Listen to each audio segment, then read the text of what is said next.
Griffin,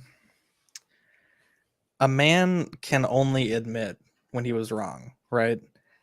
And it's been like a roller coaster with this figure this year. Back in March, February when it was announced, I really think it broke the collector group. Like it was everywhere. You couldn't escape this pre-order. It had a little bit of controversy. It went from 350 to 375. A lot of people were kind of weirded out by that. And then, of course, the infamous email gate where they sent us a bunch of photos that were really bad, in my opinion, that were really bad. And finally, Baby Yoda has been released to the masses, and I picked mine up today, and I wanted to talk about it for a bit. It looks great.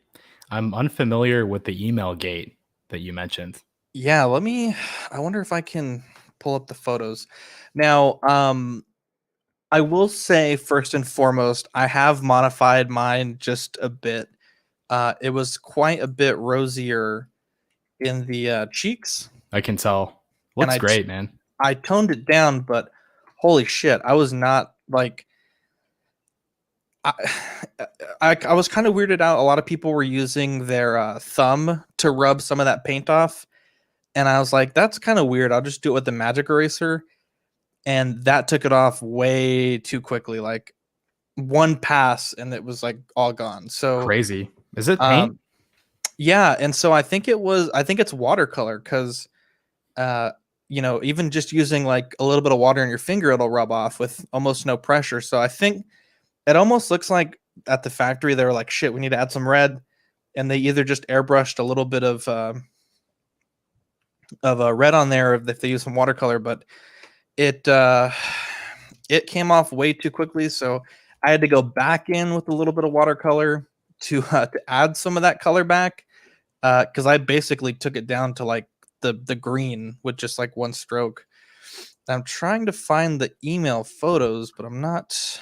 I remember we talked about them quite a bit, but I remember Did it like have a gray background? yeah, yeah, Okay, so I've seen those pics. I kind of remember that a bit. yeah, and dude, honestly, I'm super happy with the way this came out. Um, That I did yeah, it pay looks the great. 375 because I had pre-ordered it after the price change, and unfortunately I did not get get in on that 350. Leonardo says, "What's up?" Toy Mafia says, "Yo." Mark says, "A big Babu Frick," and Obi-Wan, "Hello there to you, gentlemen." The rubbing with the finger was making me uncomfortable. Very savage. Yeah, that's the thing, right? Like I felt like with the magic eraser, there's just like no control. Like you just and then it's like all gone. So Yeah, I'm um really curious to see how this compares to the Hot Toys piece that's coming out later in the year, or is it 2021 sometime? believe it's 2021. I think at this point it's probably 2021. Um, but I'm really happy. Like the outfit I think is pretty good. I think the ball's a little weird, like the little thing he holds. It just doesn't like I watched that episode yesterday and I don't think there was any blue on the ball. Like they put like a blue equator line on the ball and then they also added like a big blue circle and it Well, doesn't have either of those in the show. feel free to mail that my way so I can review it for my channel.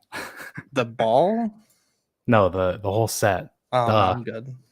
I'm good, man. This thing is so amazing. Like the hair is really cool. It's funny because Steven from Steven's Collectibles, I got it from there from some store credit I had.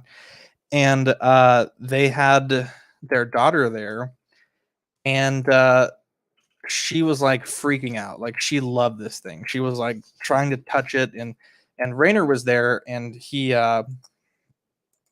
know, he unboxed his as well and she was just like super stoked to have two Baby Yodas. Apparently she's a big fan.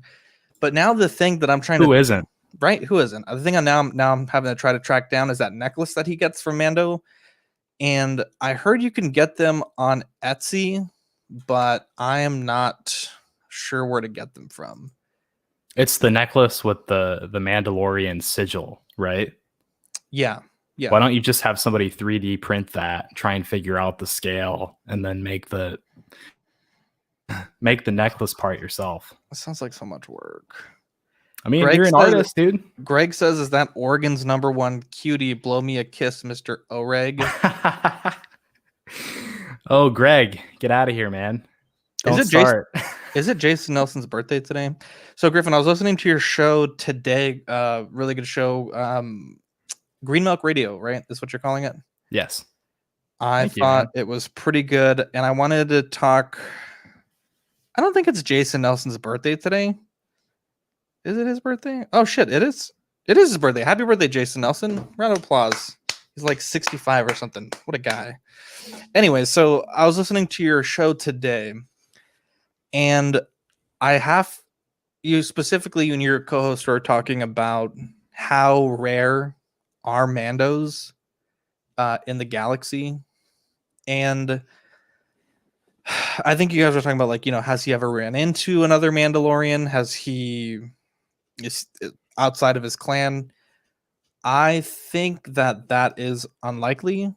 I know the client basically tells Mando, like, finding the armor is the easy part, but finding another Mandalorian to wield it and to make it into a new suit of armor is the hard part. Not only that, but Grief Karga, the way he kind of mentions to him, he calls him Mando. Like, it sounds bad, but like, if you know someone, like, if he knew more than one Mando, I think he'd have a more specific nickname. So Grief probably doesn't know that many people that are Mandalorians. The client, to his knowledge, there's not many out there. And not only that, but I think in that last episode, we saw Sasha Banks' character kind of like out and about incognito. She was wearing like the hood and everything. So, I mean, he might run into people all the time that are Mandalorians that aren't, kitted out. Yeah, that's a good point. Plus, the purge, the implication there is mass genocide of all of the Mandalorian people. So Yeah. I wouldn't be surprised if many of them are dead after that event. The one thing that I would love to see specifically is conflict between the Watch, so Death Watch, and then the larger Mandalorian clan that Bo-Katan leads. Mm-hmm. Depending on how many of them there are, she wants to become Mandalore in Rebels. So I do think that conflict between the two factions could be cool for the story, but really it just depends, like you said, how many of them are left. But I agree with your point that it's possible that he's run into other Mandos that just don't say anything, don't speak up, because why would they? He is a cult member at the end of the day. Let me ask you this. So I was rewatching season 1, and one, I think the point that you and the Gold Man were saying was that why is he the only one allowed to leave the covert? And I really don't have any idea. It seems like I mentioned this in the Patreon chat that only 2 could leave at a time, but it's actually only 1 can leave at a time, is what the actual quote is. Okay, I didn't know that. It's the heavy Mando, when he sits down with the armor and he brings out the stack of Beskar, and he's kind of like, we're in the shadows, only one of us can leave at a time, and this motherfucker's breaking bread with the enemy. I'm not sure. That's a good point, but also I was a little confused. I feel like it's implied that all of the rest of that particular clan were wiped out when he goes down to the sewers and there's that big pile of armor. Exactly. Is that what's implied, that they all died? I couldn't tell if they just like ditched their armor and left. I think it's implied that they died at the Empire's hand. Yeah, I don't know. I found that to be a little bit cheesy back in season 1, because did a bunch of Mandos really get their butts kicked from average stormtroopers? That just seems weak to me. But I'm sure a few of them survived. You don't see Paz Vizsla's helmet. He's the heavy Mando that you're referencing. Jon Favreau voices that character, and he actually voices Pre Vizsla in the Clone Wars. So I thought that was kind of a cool tie-in a way. I wonder, he must be like a direct descendant to Pre Vizsla. But The the thing that's a little confusing about that is I thought that Bo-Katan and Pre Vizsla in the Clone Wars were like a couple. Were they not? Weren't they together? So does that mean that Bo-Katan has a kid who's in Death Watch and they're not? Maybe I'm overthinking it, but you kind of get what I'm saying. Yeah, I don't know, but the thing is, like, things like that, like once you introduce more information, it starts to get really confusing. For example, like when the Mando sieges the client's bunker, I guess, or compound, whatever you want to call it, and he's there for quite a while looking for the child. And you would think at some point, like that story in itself is fine, right? Like he goes in there, he gets the kid, but then you realize in season 2 there's a fucking huge base stocked full of TIE fighters and scout troopers and death troopers, and like Very they true. wouldn't send reinforcements to get him. That it was the local bounty hunters guild that was the one that was kind of reacting to that action. That is kind of messy. Maybe going back to the Mando point, I mean, he probably doesn't know that many Mandalorians because he's at this point he's traveling the galaxy just trying to find one other Mandalorian. He went to Tatooine, he couldn't find one. Now he's found the Bo-Katan and the two other ones. But I don't know, man. I'm excited for this Friday. I think everyone Oh yeah, dude, me it's too. supposed to be the Ahsoka episode, I think, but Yep. Yeah. So what do you think of the whole thing with the Dark Troopers? Are you familiar with Dark Troopers at all? yeah, I'm not that familiar with them. I watched a video. I think it was like Star Wars Explained, but it's like a 10-minute video. Hell yeah. And the one thing though is again like once as you add stuff, like we know where this story begins, and we know the approximate end of pretty much everything, right? And this story has to fit between both of those points. And so even if the Dark Trooper is supposed to be super powerful, super whatever, like at least as far as we can tell, they probably won't play a bigger role like in the Battle of Jeddah, in the TROS like slash sequel trilogy stuff. Yeah. And that's what's kind of lame because it's like no matter how cool these characters are, we just have a pretty good indication that they're not gonna be that significant to the story.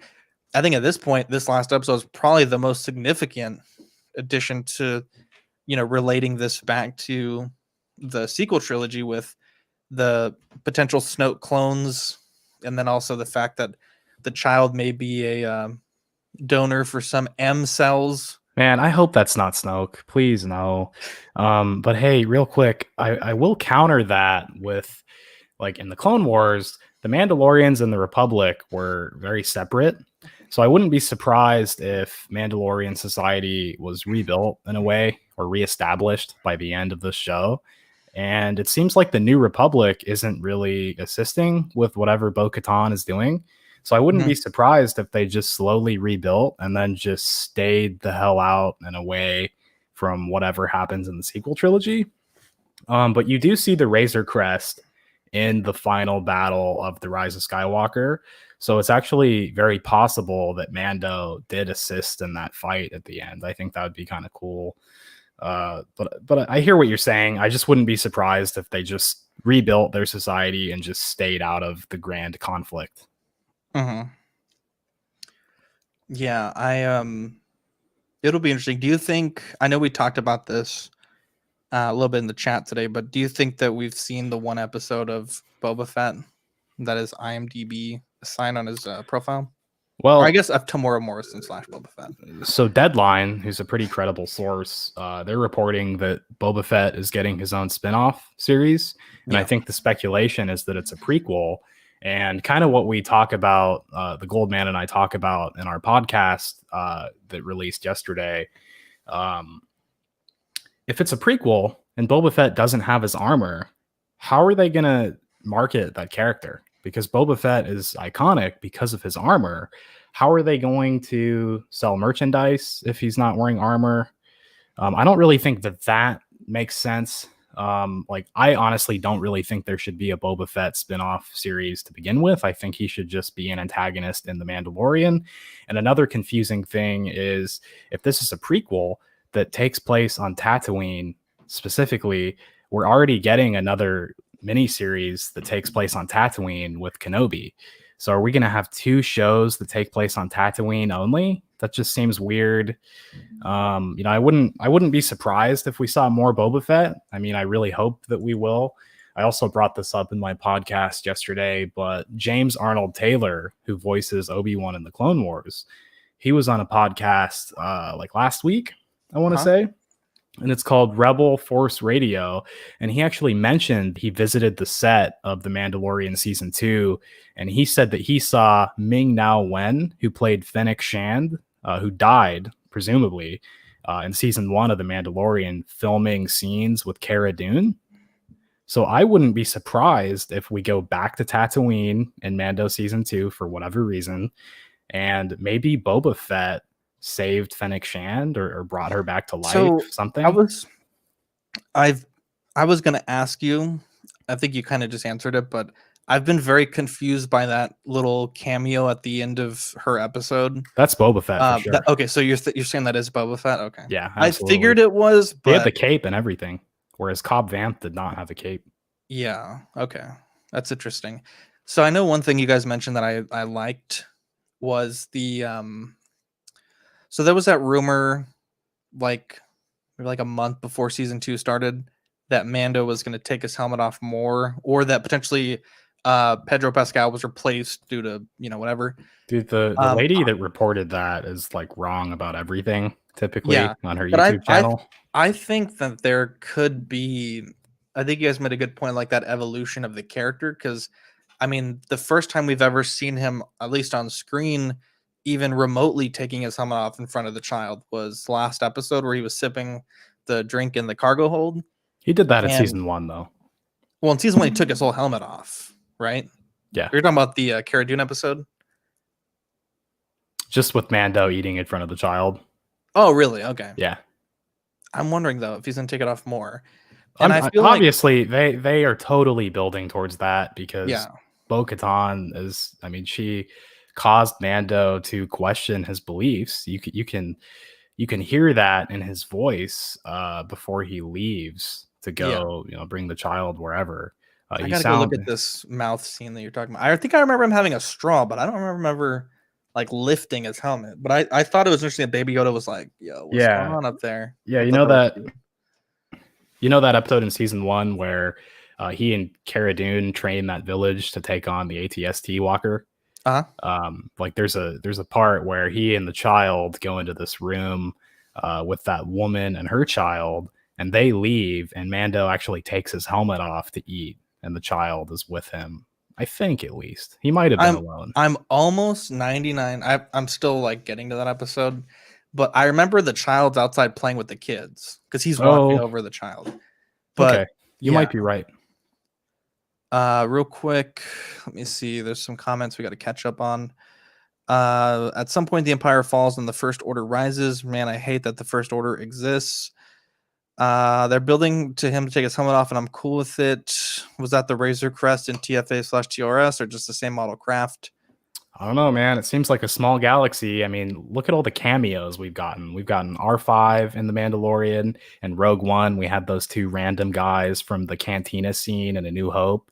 It really seems like they just want to insert as many cameos as possible into the new Star Wars. R5 is the projects. Camp, though. None of Star Wars would have happened if it wasn't for R5 sacrificing his fluids. Dude, in the EU, he's force sensitive. He's a force sensitive droid. Yeah, I remember that. And it's like another force user contacts him across the galaxy and is like, "Yo, blow your shit up because R2 needs to live." Right. Star Wars, man. But I will say, yes, for sure. They're obviously building to Mando leaving that cult and joining Bo-Katan with her clan. Yeah, I mean, and taking his helmet off. That chick was serving some looks to him, though. She was like giving him the stare, dude. Well, it's because she is the leader of all Mandalorians as of the not Bo-Katan, the Sasha Banks girl. Oh, right. Dude, she was looking at him, grabbing that blaster. Yeah, so I don't know. I'm wondering what's gonna happen with Baby Yoda. I feel like I just don't know. I don't want anything to happen to Baby Yoda. And I have a prediction. I'm so sad that he has gone through so much. What's your prediction? I predict that Ahsoka she's obviously not going to take Baby Yoda because Baby Yoda is the face of the show. I think that she might give us, the audience, and Mando some lore about the species and maybe some idea of where to find them. Or she Mhm. might let us know that that species is extinct and the child is the last of his kind. I don't see Din Djarin handing the baby off by the end of the show. Mhm. I definitely don't see him giving the child to Luke because we kind of already know how that ends. So that doesn't Luke would really yeet work. that motherfucker off the cliff. um, so I don't know. I wouldn't be surprised if the child just stuck with Din Djarin for the whole series. Like I do think there is a quest in mind, which is to either bring him to the Jedi or bring him to his own kind. But I don't really see either of those things happening. Yeah, that's the problem when you have a story that fits between two other larger stories.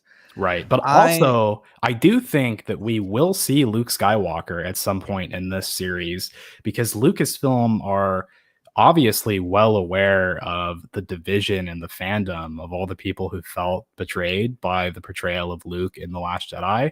I wouldn't be surprised at all if they kind of tried to repair some of that damage by showing Luke in his prime, as a Jedi Master in this era. I think that would be very cool because they actually, I don't know if you know this, but they did cast a young Luke Skywalker for The Force Awakens. Originally, there was an extended Force back Sebastian vision. Stan. No, some random guy. I can send you the leaked photo from the set. But there was originally going to be an extended Force back vision. Like remember when Rey opens up the chest and touches the Yeah. saber? You hear it, but you don't actually see it. It would have shown Luke and Vader fighting on Bespin. So originally they actually had a guy performing as Luke. So honestly, I wouldn't be surprised at all if we saw Luke in the show. I'll tell you right now, dude, I'm gonna come if I see Luke My God, on screen. that's gross, man. That was too I graphic for this network. really. Yeah, that's too um, graphic. We I'll don't bet do you. that here. I'll bet you $1 that that'll happen. That Luke is going to be in there. Yeah, I almost because what is this? 6 years after Return of the Jedi, approximately. 5 or 6, yeah, something like Yeah. that. So he'd be like 30s. It's not bad. I don't know. Dude, he doesn't train Jedi until Ben Solo becomes of age. I believe Ben is like 13 years old or so before Luke starts training Jedi. So So Luke's this is not. like 7. So Ben's like 7 right now, I guess, in this Ben's timeline. probably like 5 or 6. Oh, okay. Yeah, so we've got some time before Luke could start training Baby Yoda, even if he wanted to. I don't know if I want to see him training Baby Yoda. I don't know. I It's feel not, like dude. It's not going. my whole like perception of Luke is just so tarnished by what we've seen that I just, because let's just say that they are going to show that. Like, the show is called The Mandalorian. I feel like you'd almost have to do another spin-off to really give that like, you're not going to fit that type of, 30 years worth of cameo that we deserve into 24 minutes. No, but you could see him do some badass shit and kill some dark troopers. But question for you. I know that you don't really like The Last Jedi. So by the end of The Last Jedi, Luke is back to being a Jedi Master. He just unfortunately dies because he exhausts himself or whatever. But you do see him, back in his prime, but he's a Force ghost in The Rise of Skywalker. So I mean, is it just the stuff that's like the first half of The Last Jedi that kind of tarnished the character for you? You can't just look past that because he does grow past that struggle in The Last Jedi, and I don't mind the struggle at all. I just think that it needed more development. I think that people really needed to understand why their childhood hero could change so drastically. So for me personally, it's not what they did to Luke as much as maybe not developing it as well as they could have in the film. Does that make sense? I just think I could live with maybe a lot of what happened in TLJ but I feel like the one thing I really struggled to get past is that very first moment where he just yeets that saber. It's like, it's just such a like Well, they like tried to repair that. to leave it on a cliffhanger and then to like it just really hurt. Like I was like, dude, like everyone waited 2 years. Like for that, I don't know. Like if you're basically gonna say like we can't possibly do anything to make that payoff worth it, then don't even have that as a thing to begin with, right? Well, the payoff is supposed It's to be awful. that he takes the saber to Crate or projects it or whatever and uses that weapon to save the Resistance and inspire a movement in the galaxy. I just think that where it falls short is just the reasoning for his death. I thought was sort of weird to like I didn't like that. introduce this that. new concept of force projection, which, to be fair, they do tell you early on in the movie that force projecting yourself across the galaxy will kill Could you. kill you, yeah. But it's just, I don't know, man. It's lame for sure. But I do like. I mean, Star Wars is full of weird deaths, right? Like Padme just fucking dies. I do like the Crate Luke, all that stuff. I thought it was really cool for sure. I mean, we've never really seen a Jedi do that before, like face, a bunch of walkers, and like it was a cool sequence for sure. I just wish that he didn't die. I think that there was more that they could have done with his character in The Rise of Skywalker. Yeah. You didn't like Rise of Skywalker? No, the first time I saw it, I was in Vegas on vacation in December before the Rona hit. And I had a migraine. Like we watched it in this casino that had a theater attached to it, and it just reeked of cigarettes. And my reaction to cigarette smoke is like migraine. So all the intense light in the film plus having a migraine just kind of resulted in me not really enjoying it at all. I saw it a couple times after that, and to tell you the truth, I just don't really care for the fact that they just didn't really have a plan going into the sequel trilogy. Like they didn't have a definitive start and finish for the story. The Rise of Skywalker to me just kind of feels like they were just throwing random ideas out there and hoping that something would stick with the fans. And I think it's nice that, you enjoyed The Rise of Skywalker, right? Obviously, a lot of people did. But for me personally, I'm just ready to move on. I'm enjoying The Mandalorian a lot more than I enjoyed the sequel trilogy. I was very positive about the sequel trilogy for the first few years because it brought me back as a Star Wars fan. I wouldn't even be here doing this right now if it weren't for The Force Awakens. That's what, made me become a nerd again, was that film's release. Yeah. So I have to give it credit there. I'm ready to move on. That's all. Yeah. I guess we'll see what happens on Friday. Because this is what, episode 5? Dude, Ahsoka? Ahsoka's going to take Baby Yoda and just snap his neck. Please, God, no. What do you think the reaction would be if she did kill Baby Yoda, though? Just like throws him off. I mean, I already don't. Like, Ahsoka's cool, but I feel like I begin to not like her because she's like, for the same reason, like Darth Maul, like they are both like just shoehorned into everything. And I feel like I'm at that point with that character, kind of like where you are with the sequel trilogy. I just want to move on. I'm tired of her making her. I mean, she's a great character. I loved her in Clone Wars, loved her in Rebels, but it just seems like anytime there's something new, they have to make this galaxy so small. Like it would be so much cooler if they're like, oh, hey, there's this other Jedi we've never heard about that's out there. Like the reason that they brought Darth Maul back was because George Lucas wanted to set this story up so that he could use Darth Maul as the main antagonist for his version of the sequel trilogy. That's why Maul came back in the Clone Wars. I know, but still, and then they brought him back in Rebels, and I think that they had a really good story for Maul, and I think I do agree shoehorning random characters in just makes the universe feel smaller. But Maul is a very empathetic victim character, and his story, start to finish, is very interesting. It's it's not the same as your standard Sith Lord. So I would say that the justification for Maul is just that they had a good story in mind. And I think that George Lucas just regretted killing him off so early.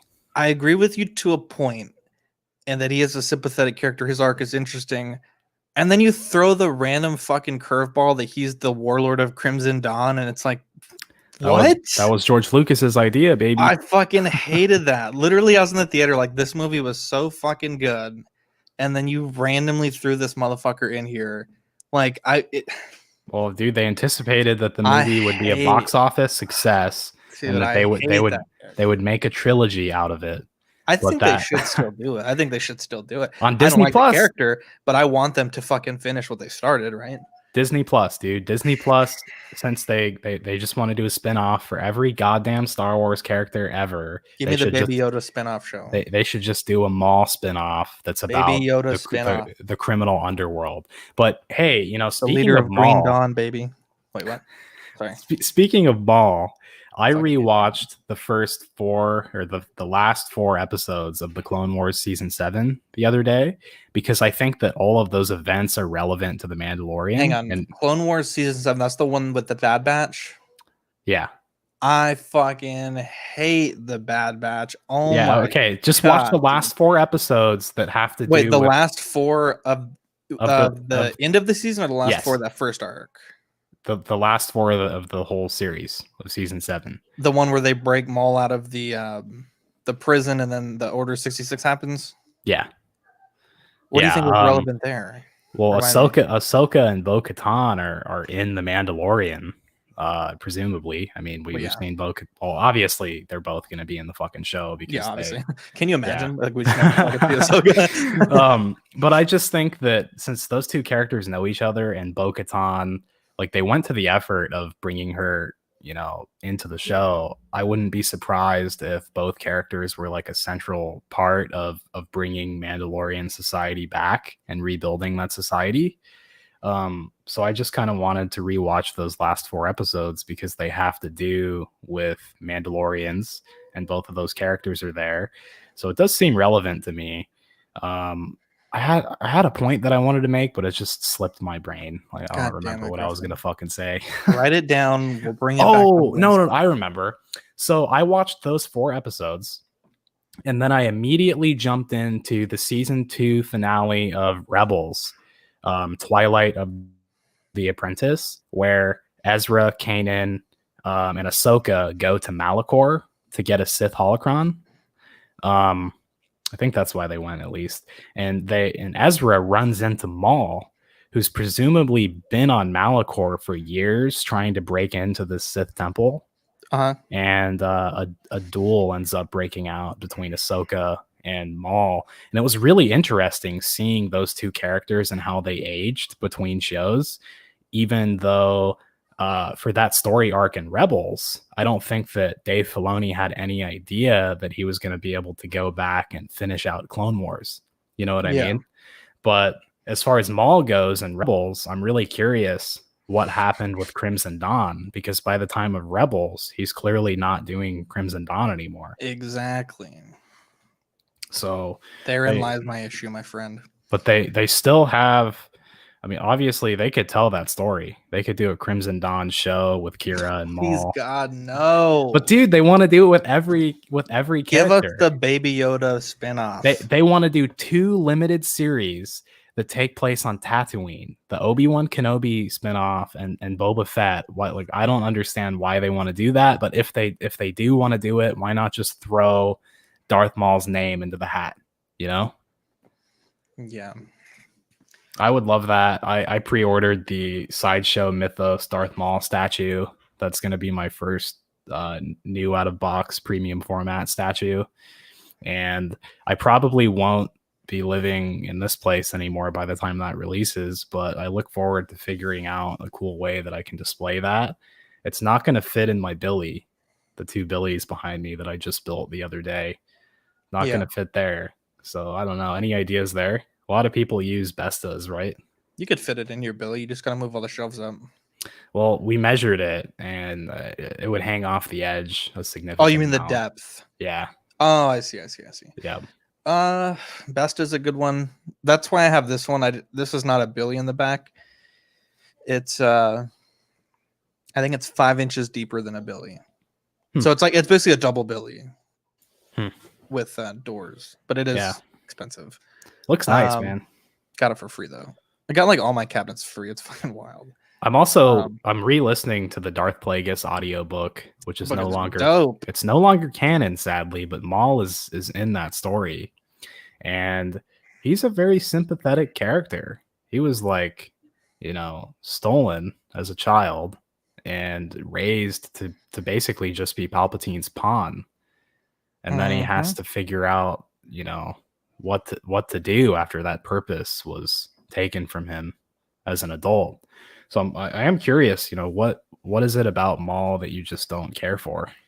I just fucking hate everything about the character. I don't know what it is. Hey, there's some people that just don't like certain parts, and I just felt like, if you look at the prequel trilogy, it seems like there's a number of characters that are basically meant to be like it felt like I got what I needed from Darth Maul in the first one, right? He was an apprentice. Episode 2, there's Darth Tyrannus, and he kind of gets discarded once Palpatine realizes he wants to have Anakin as an apprentice, and it felt like that was just the flow of things, right? Yeah. And in a way, I guess like Anakin, becomes Darth Vader, and that's the new apprentice at that point. I just felt like it was set up that way in the prequel trilogy. It seems like apprentice was just there for the moment. Palpatine was the puppet master. Once he was able to get what he needed from one person, he would move on to the next. And I felt like I was good. I felt like the logic of this motherfucker being cut in half and thrown down this 10,000-foot shaft, I felt like that was how he ended. And for him to come back and just keep coming back, like, well, hey, dude, at least Darth Tyrannus.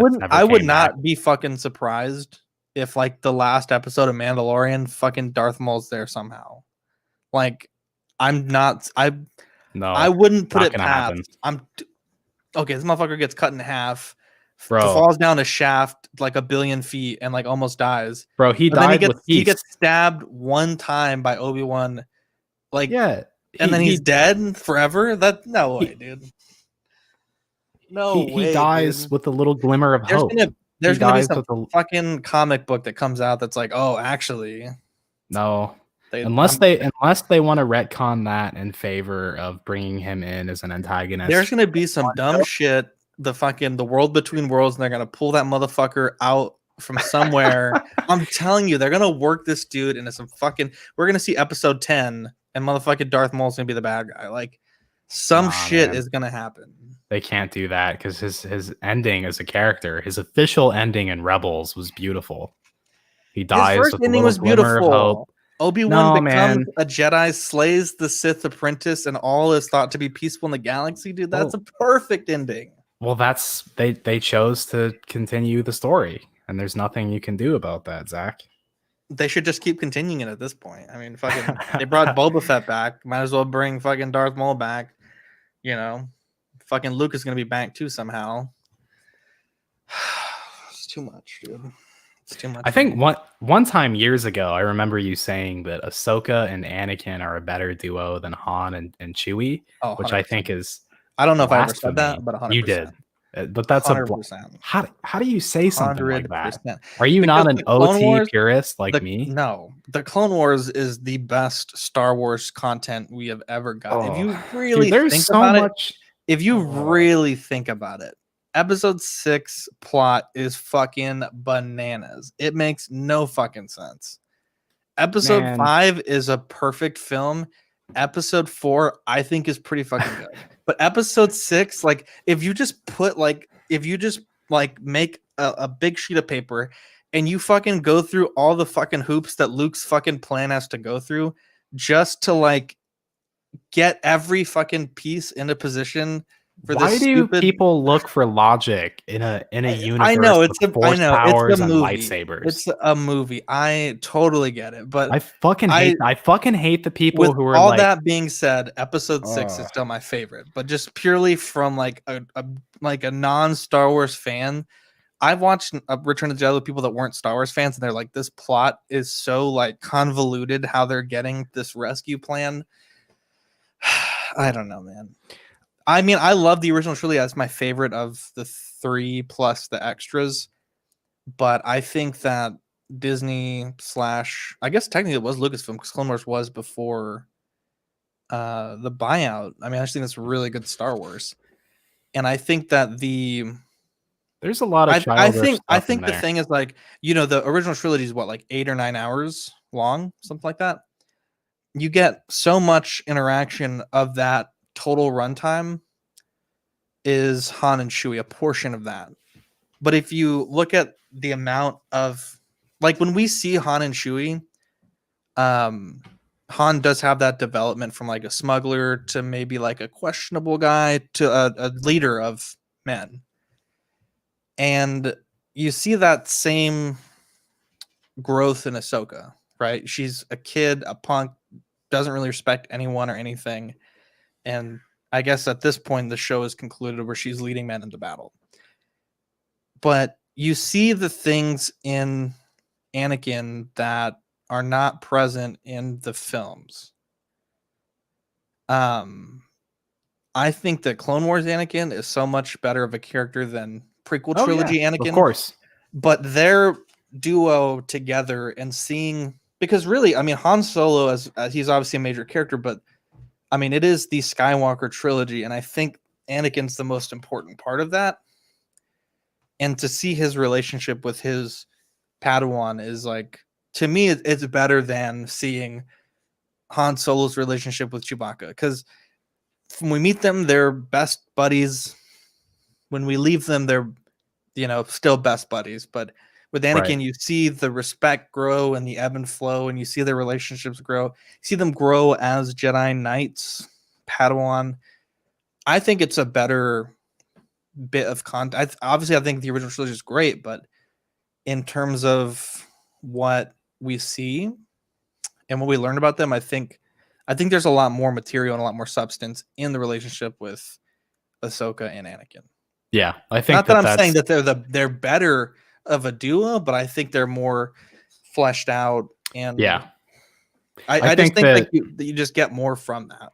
Yeah, dude, that's fantastic justification, and I really can't argue with you. I would just say that Han and Chewie are more iconic to me because they're who I grew up with. I do totally agree that Anakin in Clone Wars is much better than Hayden Christensen's portrayal in the prequel trilogy. I'm not really sure why people pretend like he's a good actor. He's just not. I'm sorry. But yeah, I don't know. I feel similarly about Darth Maul. And Darth Maul is honestly one of my favorite Star Wars characters. I would say that the thing that interests me about so much about the Clone Wars is just seeing so much more development between Darth Sidious, Maul, Savage Opress, Ventress. There's just so much world building in that series compared to the prequel trilogy. And obviously that is what George Lucas and Dave Filoni kind of set out to accomplish with that show. And I think that they did a good job with it. Yeah, Eduardo says, I think they will bring Darth Maul back if they brought back the Emperor, Boba Fett. This makes sense. Popular characters. I'm telling you, that motherfucker's going to come back. Okay, so bring him back post Rebels or bring him back for like a spin-off show telling the story of Crimson Dawn? Because I don't think, unless they retcon Rebels, which I don't really see them doing, I don't think that's going to happen, dude. I doubt it, but I would bet money on that. Real quick, Fernando says, at this point, I'm surprised you're not part of the cancel Baby Yoda for committing genocide gang, Zach. Fuck those frogs. Mark says Luke goes through when Baby Yoda got canceled for eating those frog eggs. Oh, Mark says those people just didn't fucking listen because they actually explain that those are unfertilized eggs, just like eating eggs IRL. Mark says everyone should read the Revenge of the Sith book. It's actually pretty fucking dope. The last chapter is fantastic. Yeah. Greg says, where's Dean the Dream Martin? Right here. invited him. He said he was had some things he needed to do. What are you But I talking wanted about, to- dude? I'm Dean. Look at this dude. Jason says the way Zach feels about Maul is how I feel about Boba Fett. Yeah, Boba Fett died like a bitch in Return of the Jedi. He's cool in the expanded universe, and I hope that they can fix his character in canon in The Mandalorian or in his spin-off show, whichever happens first. Yeah. I think we're good here for now, Griffin. Thanks for joining us. Green Milk Radio Yes. that's your YouTube channel, right? You changed it from Gungan Dungeon? Or is Yeah, that a new channel? It's a new channel. I'm probably not going to be using the Gungan Dungeon channel anymore. Yeah. Definitely check him out. Griffin's going to be on After Dark on Wednesday, so if you Can't wait, baby. If you like After Dark content, Griffin is going to get wild. He's going to let his hair down, have a good old time, and Have we'll be some back beers. tomorrow. Yeah, we'll be back tomorrow at 8:30 for the weekly episode of Collecting Weekly. Griffin, thanks for joining us to talk about Baby Yoda, Mandalorian, and all kinds of number of things today. We touched them all. Thanks for having me, dude. Lots of fun. Have a good one, guys. We'll catch you on the next episode.